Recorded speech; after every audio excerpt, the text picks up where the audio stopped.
नमस्कार दोस्तों, स्वागत है आपका दी वंडरस नारी पॉडकास्ट सीरीज में। दोस्तों, कहते हैं कुछ लोग इतिहास में दर्ज होते हैं और कुछ इतिहास को अपने कदमों के निशान से बदल देते हैं। आज मैं आपको एक ऐसी महिला से मिलवाने जा रही हूँ जिसकी आंखों में सिर्फ सपने नहीं, आजादी का पूरा खुला आसमान बसता था। एक ऐसी डॉक्टर जो बांझपन के दर्द से जूझती महिलाओं का इलाज करती थी। एक ऐसी योद्धा जो रणभूमि में बंदूक थामकर आगे बढ़ती थी, और एक ऐसी इंसान जो आखिर सांस तक लोगों की सेवा करती रही। दोस्तों, आज हम दी वंडरस नारी में बात कर रहे हैं कैप्टन लक्ष्मी सहगल की। आजाद हिंद फौज की मंत्री, रणभूमि की योद्धा और भारतीय महिला शक्ति की अमर मिसाल।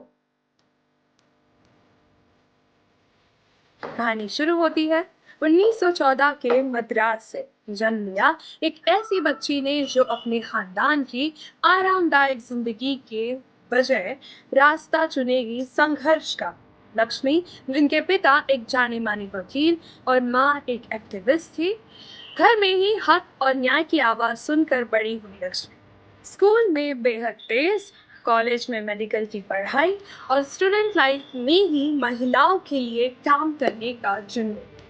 लेकिन कौन जानता था कि ये डॉक्टर एक दिन बनेगी भारत की पहली महिला कैप्टन, एक ऐसे फौज की जिसे दुनिया ने डर और सम्मान दोनों से देखा। आजाद हिंद फौज। वर्ष 1940 के शुरुआती दशक में लक्ष्मी सहगल सिंगापुर में काम कर रही थी। शरणार्थियों का इलाज करती थी और घायल सैनिकों को भी बचाती थी। और वहीं उनकी मुलाकात हुई नेताजी सुभाष चंद्र बोस से। कहानी यहीं से बदल गई। नेताजी ने पूछा, क्या महिलाएं भारत की स्वतंत्रता के लिए लड़ने को तैयार है? तो लक्ष्मी सहगल ने मुस्कुराकर कहा, महिलाएं सिर्फ साथ नहीं देंगी, वे युद्ध भी लड़ेंगी नेताजी। इसी के साथ जन्म हुआ रानी झांसी रेजिमेंट का, एक महिला सेना जिसके नेतृत्व में थी कैप्टन लक्ष्मी सहगल। रानी झांसी रेजिमेंट सिर्फ प्रतीक नहीं थी, ये एक सशक्त सैन्य इकाई थी।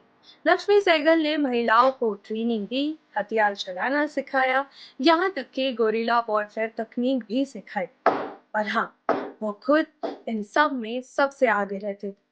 जब जब सिंगापुर, बर्मा और मलाया में लड़ाई छिड़ी, कैप्टन लक्ष्मी अपने दस्ते के साथ घायल सैनिकों की भी देखभाल करती और मोर्चे पर भी मौजूद रहती।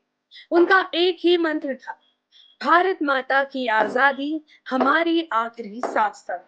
युद्ध खत्म हुआ, आजाद हिंद फौज कैद। लेकिन कैप्टन लक्ष्मी सहगल की साहसिक छवि पूरे विश्व में गूंज उठी। भारत लौटी तो क्या हुआ? शायद आप सोचेंगे कि अब वो आराम कर रही है, लेकिन उन्होंने अपने जीवन का दूसरा अध्याय शुरू किया, सेवा का। कानपुर में उन्होंने एक क्लिनिक खोला जहां गरीब, मजदूर, महिलाएं सभी का इलाज लगभग मुफ्त कराती थी। 1971 के बांग्लादेश युद्ध में शरणार्थियों के लिए उन्होंने राहत कैंप चलाया। 1981 में भी वो बनी all India democratic women association की संस्थापक। यहाँ तक 2002 में भी भारत के राष्ट्रपति पद की उम्मीदवार बनी थी लक्ष्मी सहगल। ये भी एक ऐतिहासिक क्षण था। और सबसे बड़ी बात, 2006 में जब 92 साल में उनका निधन हुआ, वे उस दिन भी मरीजों की देखभाल कर रहे थे। जरा सोचिए, 92 साल तक लगातार काम, कितनी डायनामिक पर्सनैलिटी होंगी लक्ष्मी सहगल। कैप्टन लक्ष्मी सिर्फ एक नाम नहीं, एक विचार है कि महिलाएं सिर्फ घर नहीं संभालती, देश भी बना सकती है। अगर दिल में जज्बा हो तो डॉक्टर से लेकर कैप्टन तक का सफर भी महिला तय कर सकती है। जब हिम्मत और करुणा एक ही दिल में बसती है, तभी इतिहास लिखा जाता है।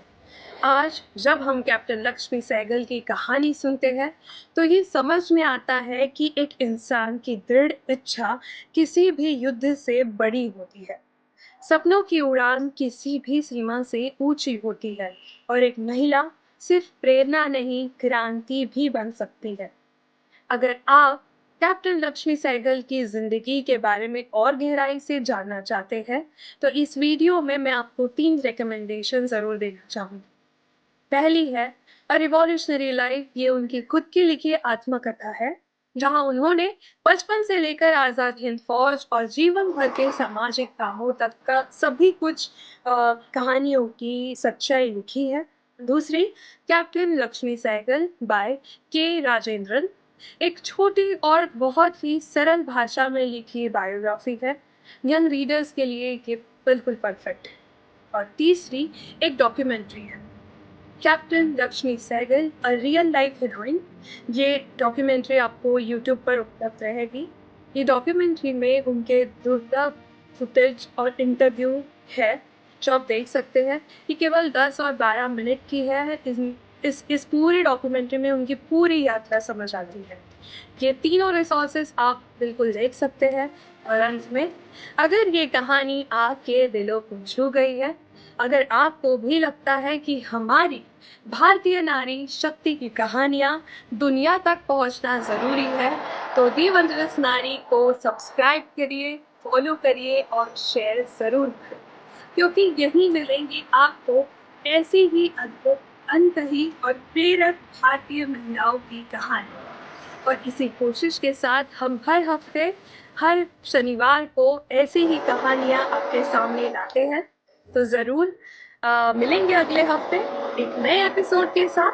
तब तक जरूर से सुनते रहे दी वंडरस नारी, मेरे यानी आपके अपने अदिति के साथ। धन्यवाद।